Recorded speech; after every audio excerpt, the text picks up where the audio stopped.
하나님께서 우리에게 감사절을 주셨습니다.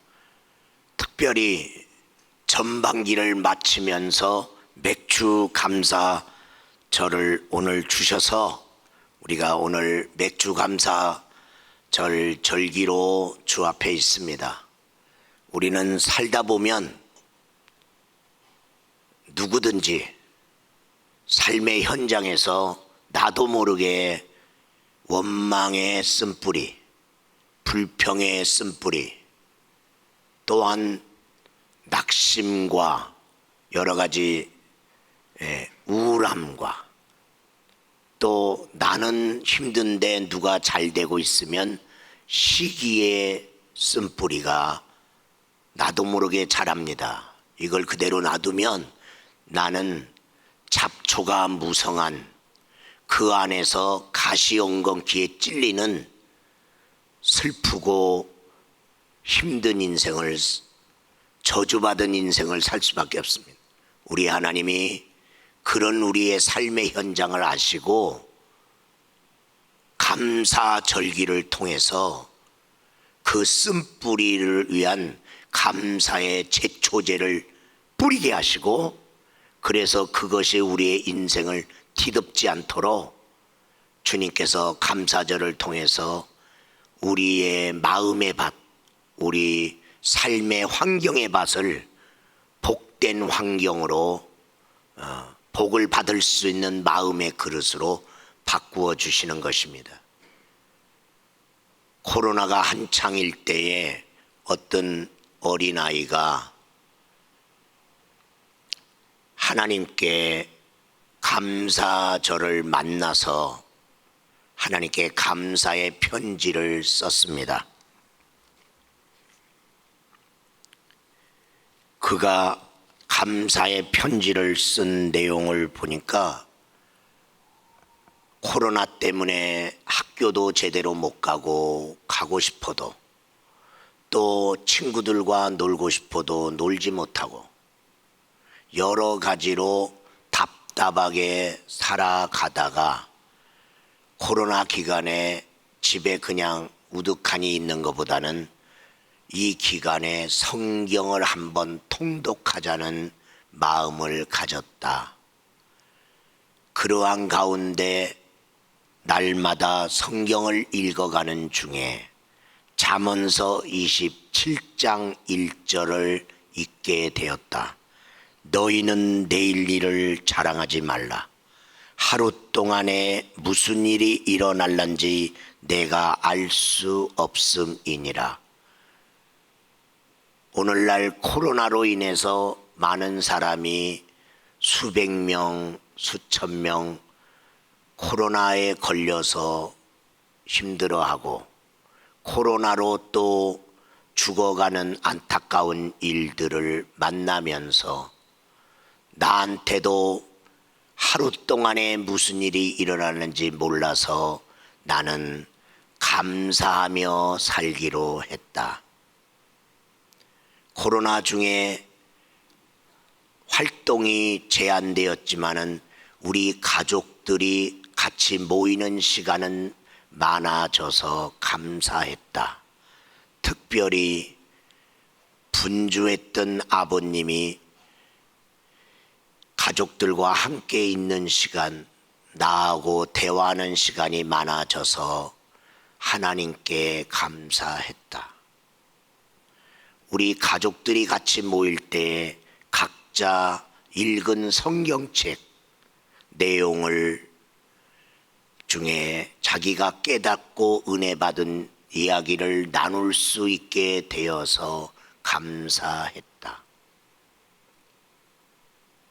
한 어린아이는 코로나라고 하는 어려움 속에서 하나님이 주신 말씀 속에서 내일 일을 알지 못하는 인생이라는 것을 깨닫고 나는 감사하며 살기로 했다고 고백하고 있는 것이죠. 여러분, 이번 맥주 감사절은 우리가 또 해년마다 이때 되면 돌아오니까 맥주 감사절을 만나는 그런 주일이 아니라 나한테도 의미가 있는, 그래도 나한테도 뭔가 감사할 일이 있다면 그것을 기억하고 하나님께 한번 감사 편지, 어린아이들은 동시, 또 유치부 애들은 그림 일기라도 쓰라고 여러분에게 말을 했습니다. 어떤 수시 시험을 반 딸이 있었는데 시험을 망쳤습니다. 시험을 망친 딸의 가정에 들어오니까 가족들의 마음도 싸하고 가정의 분위기도 싸했습니다. 시험 망친 딸을 놔두고 뭐라고 할 말이 없었는데 아버님이 그 딸에게 말했습니다. 수시 시험이 망친 건 망친 거고, 네가 살아오면서 하나님께 감사한 것을 한번 기억하고 살펴봐라. 그래서 속상하지만은 아버지 말씀 듣고 감사한 일은 있었나 돌아봤더니 수시 시험은 잘못 봤지만은 그동안 살아온 나를 돌아보니까 감사할 일들이 있더라는 거예요. 아버지가 말씀하기를 감사한 것이 생각나거든 그거 잘 모아서 요번 돌아오는 주일날 그 감사 기도 제목으로 감사를 하여라. 그래서 그 다음 주일날 자기가 생각난 그 감사 기도 제목으로 감사하고, 수시 시험은 망쳤지만은 정시 수능 시험을 열심히 잘 준비해서 그래서 좋은 대학에 들어갔습니다. 오늘 저는 여러분과 함께 만물의 하나님께 감사하라.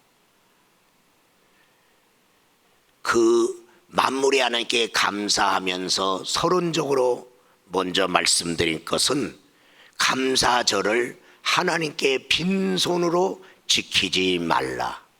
오늘 출애굽기 23장 15절의 말씀에 보니까 빈손으로 내 앞에 나오지 말지니라. 지금 3대 절기를, 감사절기를 말씀하면서 그 절기가 왔을 때 너는 빈손으로 내 앞에 나오지 말지니라. 만물의 하나님, 만복의 하나님, 모든 것 가지고 계신 하나님이 뭐가 부족해서, 뭐가 필요해서 우리에게 빈손으로 나오지 말라고 하시는가? 뭐가 필요해서 보다 사실은 우리에게 복이 필요하기에 감사절을 만들어서 감사함으로 우리에게 복 주시려고 하나님은 이처럼 간절히 요구하고 있는 것입니다. 그러면 만물의 하나님께 감사하다는 것은 어떤 의미인가? 감사는 어떤 것으로 인해서 감사하게 되는가? 첫 번째로 감사는 믿음의 표현입니다. 따라서 합시다. 감사는 믿음의 표현이다. 오늘 14절에 보니까 너는 매년 3번 내게 절기를 지킬지니라. 17절 내 모든 남자는 매년 3번씩 주 여호와께 보일지니라. 믿는 자의 생활로 하나님은 감사 생활을 절기로 정하셨다는 거예요. 믿음의 사람은 감사를 잊지 말고 살아야 된다고. 하나님은 믿음의 사람들에게 감사 생활을 절기화해서 정하여 지금 명령하고 있는 것입니다. 그러므로 내가 믿는 자라면 감사하며 살아가야 될 사람인데, 우리는 살아가면서 누군가에게는 어떤 때 감사할 일이 생길 때 감사를 표현합니다.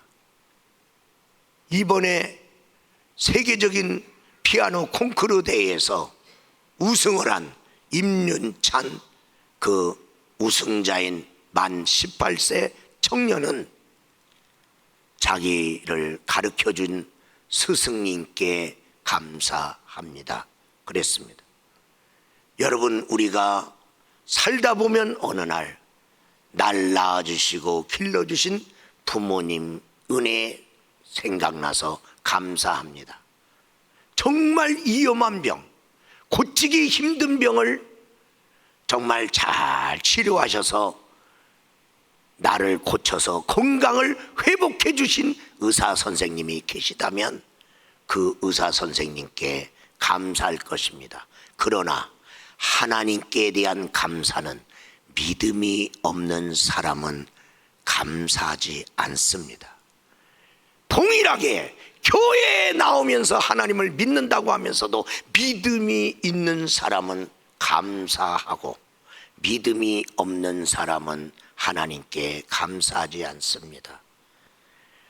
히브리서 11장 4절에 아벨이 가인보다 더 나은 제사를 하나님께 드린 근거는 믿음으로, 하나님이 그 예물에 대하여 어떻게 아벨이 더 나은 예물을 드릴 수가 있었는가? 믿음이 있었기 때문에.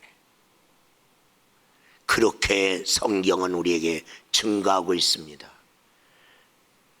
그래서 감사절이 오면 믿음이 있는 사람은 하나님께 어떻게 감사할까? 어떤 사람은 그냥 아무렇게나 감사절을 맞이할 수도 있는 것입니다. 믿음의 차이올시다. 하바국은 우리의 소가 없고 양떼가 없고 들판에 소출이 없어도 나는 여호와로 인하여 즐거워하며 찬양하리라. 어떻게 그럴 수 있습니까? 그 하바국서에 나와 있는 그 중요한 성경 구절, 의인은 믿음으로 말미암아 살리라. 아, 믿음으로 감사했구나.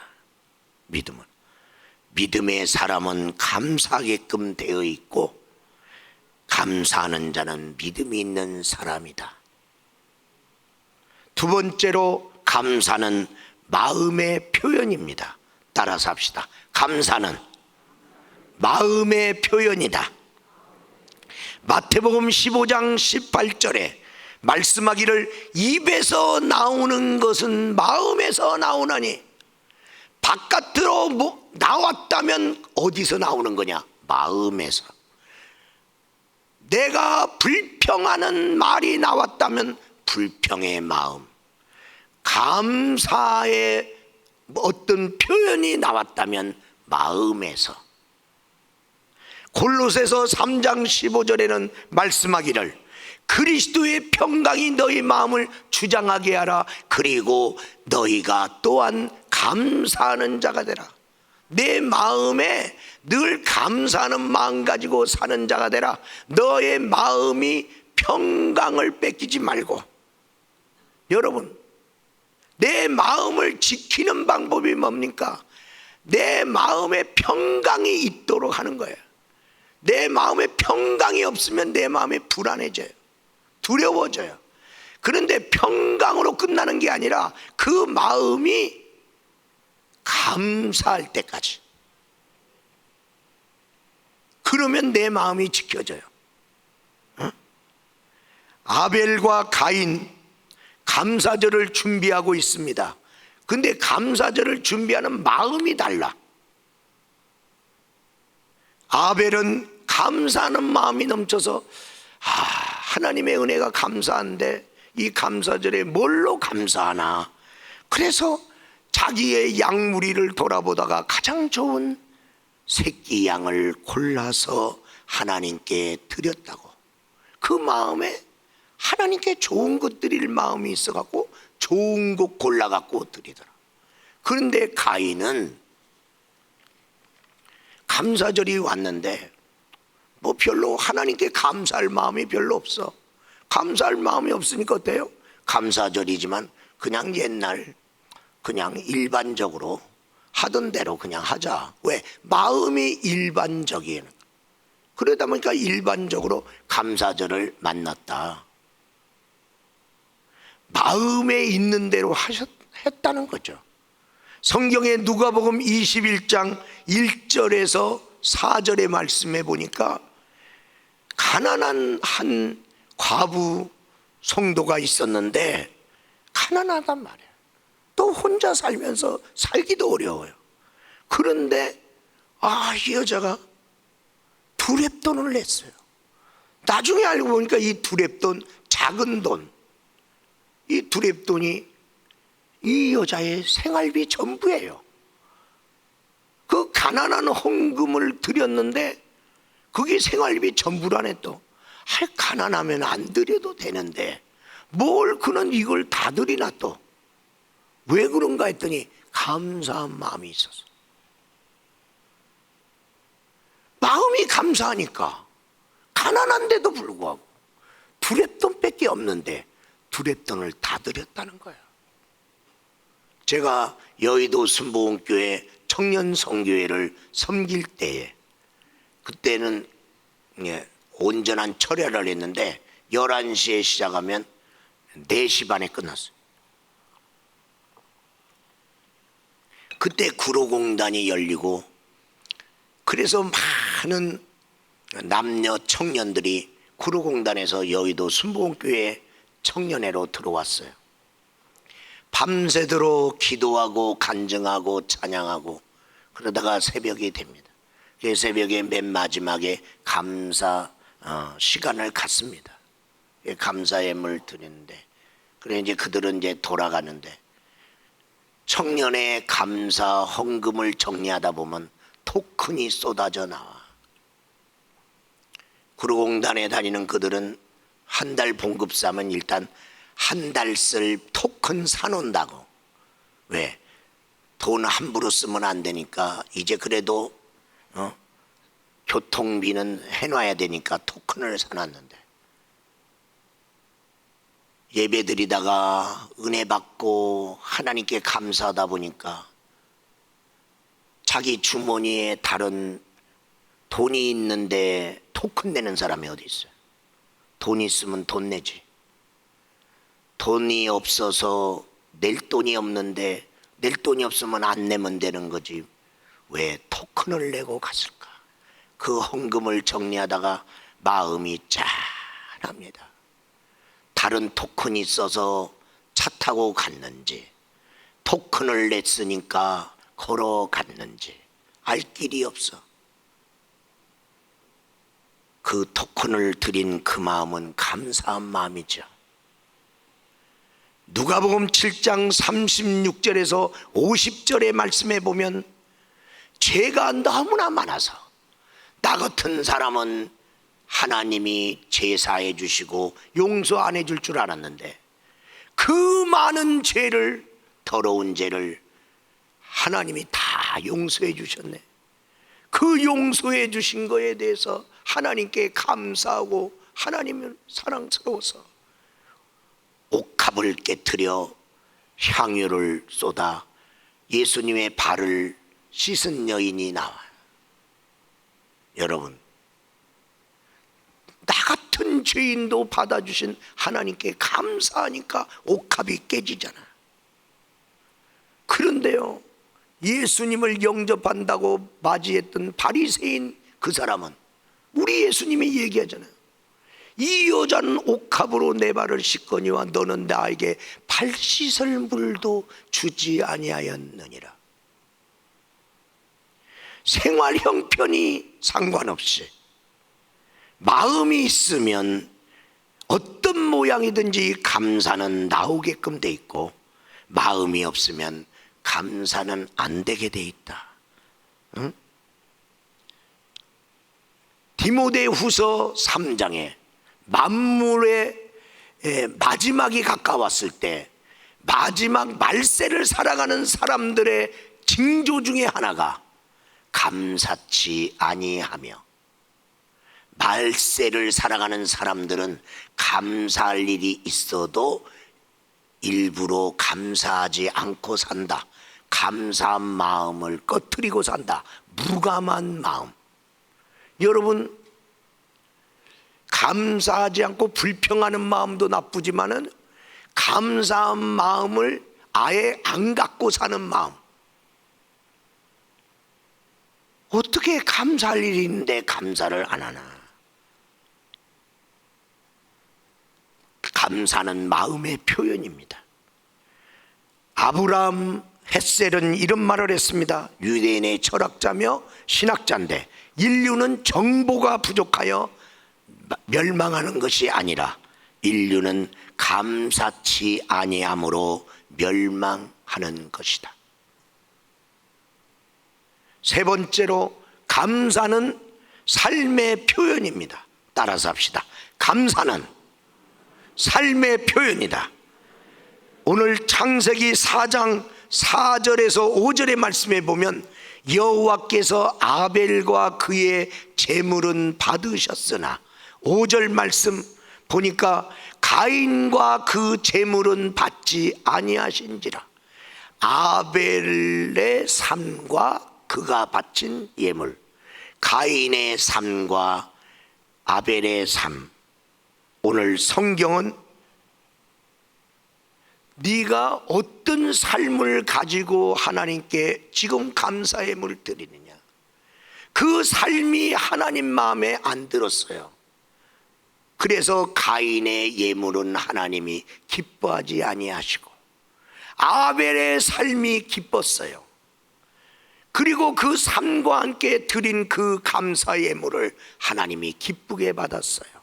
그래서 마태복음 5장 23절에서 24절은 말합니다. 그러므로 예물을 제단에 드리려 하다가 거기서 내 형제에게 원망들을 만한 일이 있는 것이 생각나거든 예물을 제단 앞에 두고 먼저 가서 형제와 화목하고 그 위에 와서 예물을 드려라. 네 삶에서 다른 사람과 불화하면서 하나님과 화목하겠다고 예물 드리는 그 예물 나 못 봐. 네가 나와 진정으로 화목하기를 원한다면 너하고 불화한 사람하고 먼저 화목하라. 삶이 따라와야 돼요. 삶이 우리의 삶의 운명을 가르는 순간이 사람들에게는 오는데 그 중에 하나가 감사의 순간이 우리의 운명을 가릅니다. 이 가인과 아벨을 감사절에 감사가 제대로 됐냐 안 됐느냐에 따라서 가인 같은 경우는 감사를 제대로 못 드리더니 그가 시기심이 많은 자기가 받아지지 않은 감사를 점검하여 회개하고 올바른 감사, 하나님이 기뻐하는 감사를 드릴 생각은 안 하고 감사의 예물을 받은 아벨을 시기하는 마음이 생겼어요. 시기하는 마음도 나쁜데 거기서 더 나가서 그 아벨을 죽였어요. 살인자가 됐어요. 그리고 그는 축복의 땅에서 쫓겨나 유리하는 자가 되었다고 성경은 그렇게 합니다. 감사가 실패된 한 인생의 운명이 살인자로 유리하는 자로 바뀌었다는 거예요. 감사가 그렇게 귀한 거예요. 옥합을 깨뜨리는 마리아, 하나님이 내가 드리기가 참 어려운 헌금을 드리라고 할 뿐 아니라 그 헌금을 딴 때 드리지 말고 요때 드려라. 지금 드려라. 지금 드려라. 자꾸만 하나님 그만한 헌금 드리기 참 곤란해요. 왜? 1년치 봉급의 헌금이야. 그가 그렇게 모아놓으려면 10년이 걸렸겠어요? 20년이 걸렸겠어요? 여러분이 1년치 봉급을 저축하려면 몇 년 걸려요? 그런데 그걸 드리라는 거예요. 너무나 마음이 부담스러웠어요. 주님, 자발적으로 드려야지 어떻게 이렇게 감고 나세요? 근데 네가 요번에 이 연금 안 드리면 너 마음에 나중에 후회할 거다. 자꾸만 그런 마음이 와서 참 힘들었지만은 드리기 어려운 그 헌금을 그 때를 맞춰서 드렸어요. 나중에 세월이 흘렀어요. 알고 보니까 자기가 드린 옥합을 깨트리는 예물이 예수님이 십자가에서 제물로 돌아가기 위한 마지막 예물이었어요. 그걸 나중에 알았을 때 주님이 독생자의 몸을 깨뜨려 우리를 위해 피 흘려 주시며 대속의 역사를 이루는 역사의 그 장래를 위하여 예비된 그러한 예물로 내 예물을 하나님이 원하셨다는 사실을 나중에 알았을 때 후회가 됐겠어요. 야, 잘했다 그럴 거예요. 그로 인하여 너의 행위가 내 복음이 증거되는 곳에 전파되리니 운명을 가르는 역사가 일어납니다. 그런가 하면 그런 엄청난 헌금을 드리는 마리아에 대해서 이러쿵저러쿵 말이 많았던 가룟 유다, 남이 감사할 때 감사하지 아니하고 그는 도리어 감사헌금 드린 성도들의 물질을 도둑질했던 그가 도둑질로 끝나는 게 아니라 그 위에 예수를 은 30냥에 파는 배반자가 되고 배반자로 끝나지 아니하고 목매달아 죽으니라.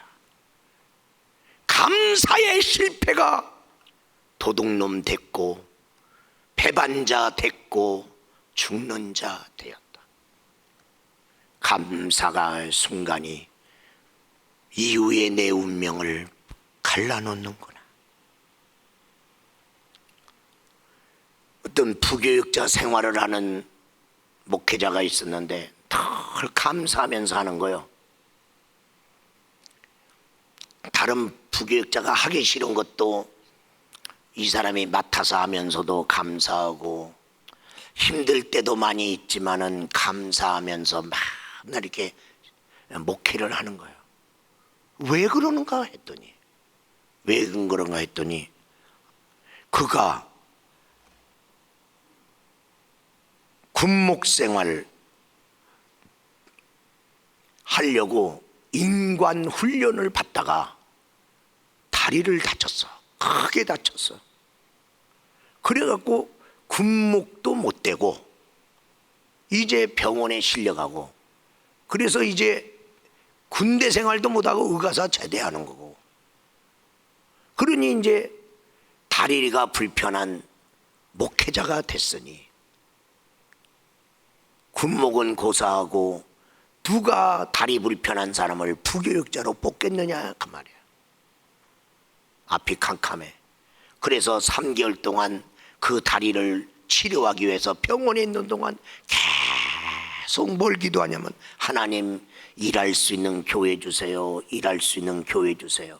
나는 주변 머리가 없어갖고 교회마다 내가 전화를 걸어서 나 같은 사람 써줄란가요? 그런 전화도 나는 못해요. 청빙하는 전화 한 통 오게 해주세요. 전화 한 통 오게 해주세요. 일할 수 있는 교회 달라고 하나님 앞에 3개월 동안 기도를 했는데 그렇게 기도하다가 받은 기도의 응답으로 그 교회에 부교역자로 들어갔다 이 말이에요. 그러니 내가 힘들다고 감사하네. 남이 하기 싫은 거 한다고 내가 감사하네.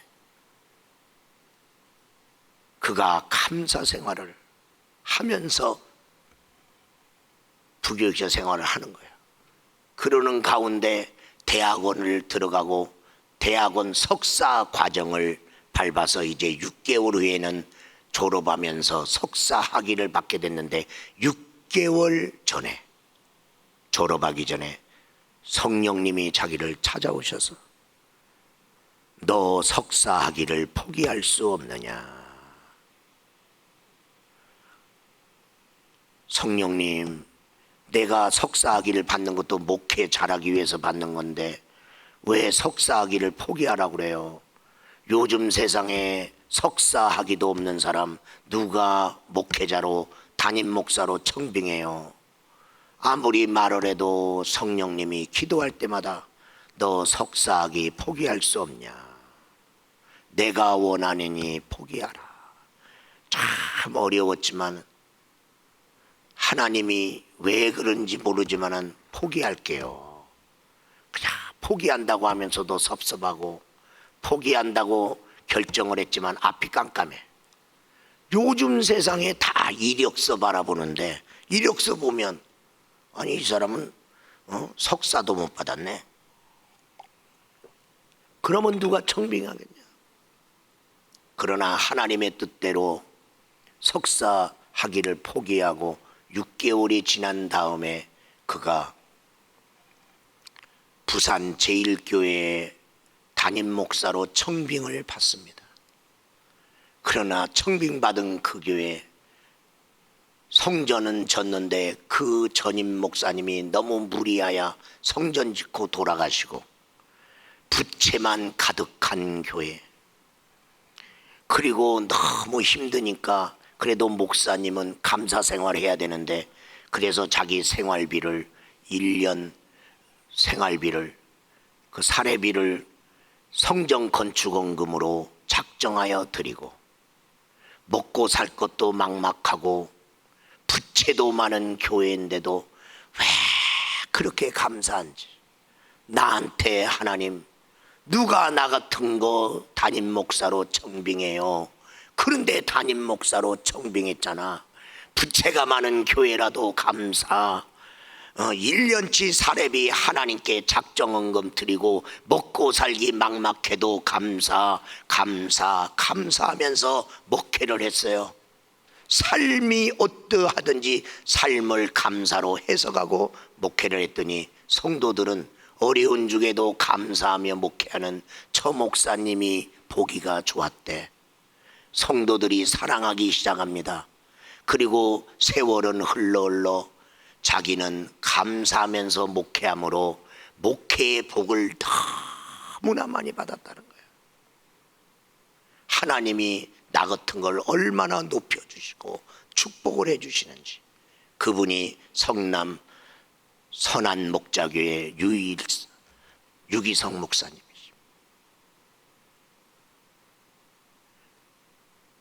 감사로 목회를 했더니 하나님이 엄청나게 목회로 축복하셨다.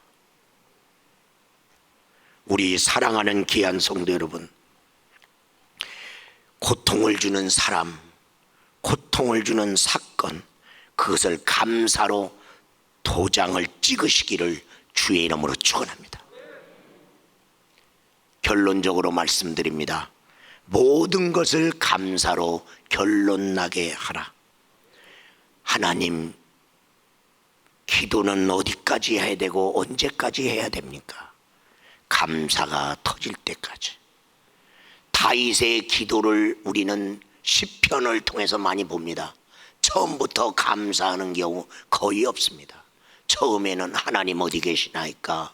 왜 저런 악한 자를 가만 놔두시나이까? 내가 이렇게 괴로운 중에 있는데 왜 하나님은 나를 돕지 아니하시니까? 원망 불평으로 시작하는데 다윗의 기도는 끝에 가면 여호와를께 감사하라.